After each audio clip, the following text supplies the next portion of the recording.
नमस्ते शेतकरी मित्रांनो, आज आपण आलो आहे दिलालपूर येथे रविभाऊ भाकरे यांच्या शेतामध्ये, तालुका चांदूरबाजार, जिल्हा अमरावती। तर तुम्ही बघू शकता त्यांचा पराठीचा हा प्लॉट आहे। त्यांनी त्यांच्या शेतामध्ये झायटोनिक नर्सरी किटची ड्रिंचिंग केली होती।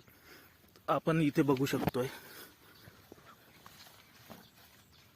की तंतुमुळांची संख्या किती मोठ्या प्रमाणावर आपल्याला जमिनीवर खेळताना दिसतंय।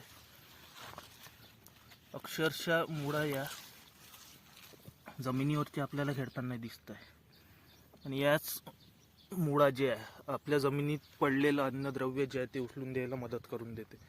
त्याचबरोबर तुम्ही बघू शकताय झाडाचा फुटवा, पानाची साईज आणि काळोखी वगैरे।